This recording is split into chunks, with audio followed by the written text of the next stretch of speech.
You're sitting at gate B14, shoes still untied from security, knees aching, and the board just flipped. Your gate changed. It's now B47. That's not a typo. In 2026, airports are harder on your body than ever, and most seniors don't know the 13 moves that change everything. One of them could save your entire travel day. I've broken this into 5 categories, and category 4 is the one nobody sees coming. Let's start with the first category, and it's the one that quietly drains your wallet before you even get to the gate. We're talking about money. Booking, buying, and spending inside an airport when you're on a fixed income isn't just annoying. It can throw off your whole trip. Here's a habit worth building right before you hit pay on any flight or hotel. You don't need to change how you book. Keep using Google Flights, Expedia, whatever you're comfortable with. Just add one extra tab at the end, open the AARP travel deals page, click the airline or hotel partner link, and check the total. If it's cheaper, book there. If it's not, close the tab and book the way you were going to anyway. That's it. No stress, no second guessing. Here's what's actually going on. Airlines and hotels quietly run senior discount rates through partner programs that never show up on the main booking engines. The system does not surface them automatically. You have to go looking. And most people never do, which means they pay full price every single time without ever knowing a lower rate existed. Margaret was a 68-year-old retired teacher from Ohio. She booked a round trip to visit her grandkids 3 times last year. She used the same travel site she'd always used, felt good about the price, and moved on. After a friend mentioned the AARP travel portal, she went back and checked the same routes. She had overpaid by over $180 across those 3 trips combined. That is money that could have covered 2 nights in a hotel. For you, that adds up fast. If you travel even twice a year, skipping this one tab check could cost you $60 to $120 a year at minimum. Over a decade of retirement travel, that is real money gone for no reason. So what do most people get wrong here? And what do the smart ones actually do? Most people assume the big booking sites always show the best price. What actually works is running a parallel check on the AARP portal before you confirm.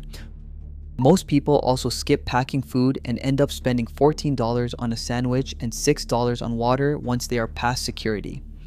What actually works is bringing a simple snack trio from home. Something filling, something low salt, and something quick for when the gate announces boarding for the 4th time. Solid foods clear TSA fine. Anything spreadable or squishy like yogurt or peanut butter gets treated like a liquid, so keep those travel-sized or skip them. Bring an empty water bottle. Fill it after security and you just dodge the $6 bottle every single time. Here is the insider move frequent senior travelers use. They treat the AARP portal check like a seatbelt.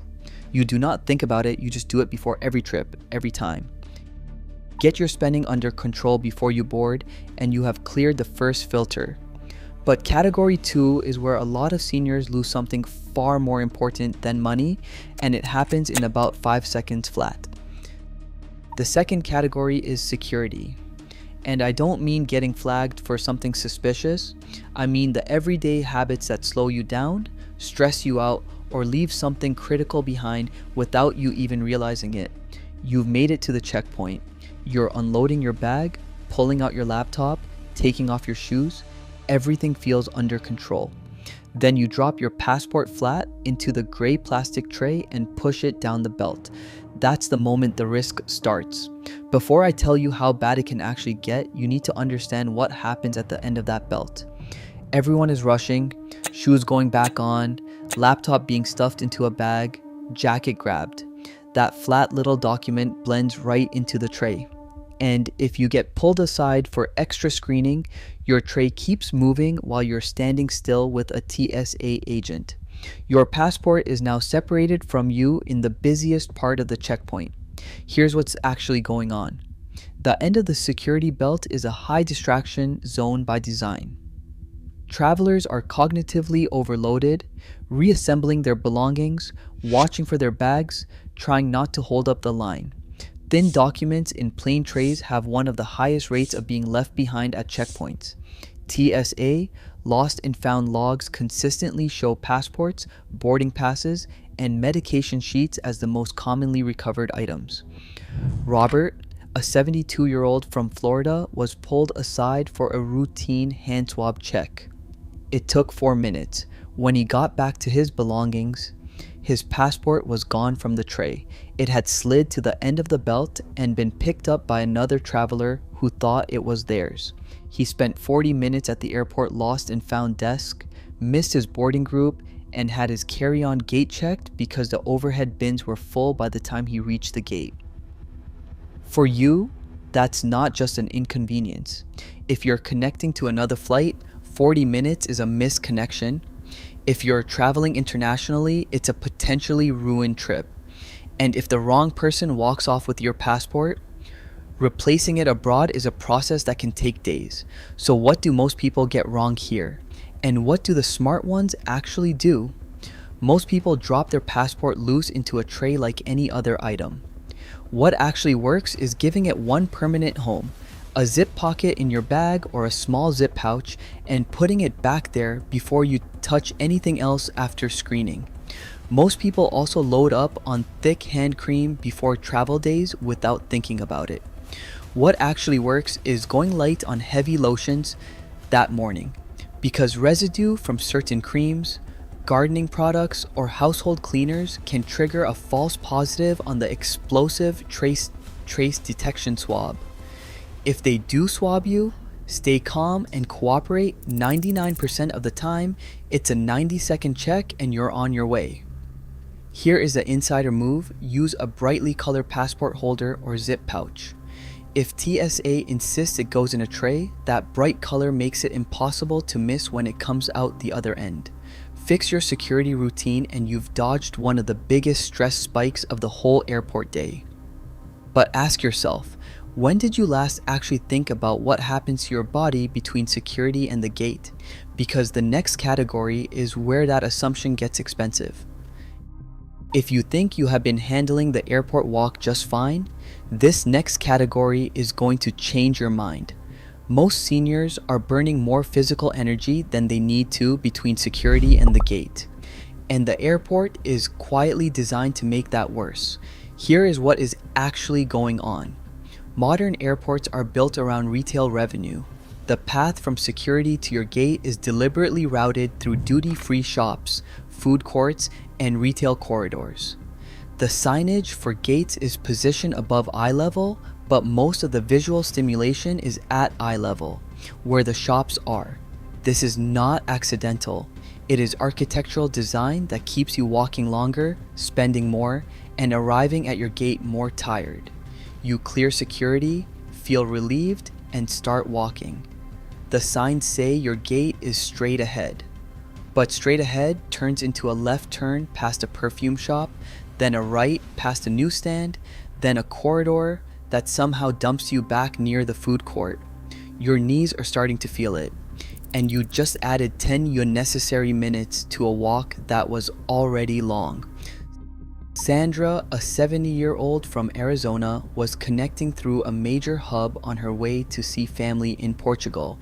She followed the gate signs confidently, took what looked like the direct path, and ended up doing a full loop through the retail wing before realizing she had gone the wrong way. By the time she reached her gate, her right knee was flaring up, she was 20 minutes behind her own timeline, and she had to stand for boarding because the gate seating was full. For you, that is not just sore knees. It is arriving at your gate flustered, out of breath, and already depleted before a long flight. On a tight connection, it becomes a missed flight. So what do most people get wrong here? And what do the smart ones actually do? Most people follow the gate signs at eye level and get pulled into the retail flow. What actually works is opening the airport interactive map immediately after clearing security, before you get drawn into the duty-free crowd. Type in your gate, then choose the accessible or shortest route. Most airports will show a cleaner path if you actually select it. Most people also push through knee pain or shortness of breath because they feel embarrassed to ask for help. What actually works is ask early before you are already hurting at the nearest airline staff desk. Ask, where do I request wheelchair or cart assistance to my gate? Don't wait. Early requests get faster responses. Here's the insider move. Hug the outer edge of the corridor. The shops are in the center. The outer walkways are almost always straighter, quieter, and faster. Clear the walk efficiently, and you have protected your energy for the actual flight. But Category 4 is the one that catches absolutely everyone off guard, and it involves something you would never think to question. Category 4 is charging and device safety, and this is the category that surprises every single person I share it with, especially seniors traveling in 2026. You are at the gate, your phone just hit 9%. There is a free USB charging station right there on the wall. It looks official, it has the airport logo on it. You plug in, feel relieved, and start scrolling. What you do not know is that some public USB ports do not just transfer power, they can transfer data too. Before I tell you the fix, you need to understand what is actually at stake. Here is what is actually going on. This is a documented attack method called juice jacking.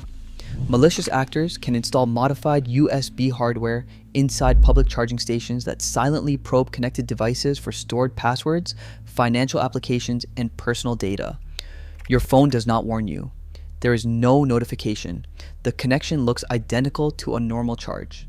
A traveler named Carol, 66, plugged into a public USB port at a busy international terminal during a 3-hour layover. 2 weeks later, she noticed small unauthorized transactions on her bank account, amounts small enough to initially look like rounding errors. Her bank's fraud team eventually traced the origin to a compromised device connection. She spent 6 weeks disputing charges and had her debit card reissued twice. For you, that is not just a hassle.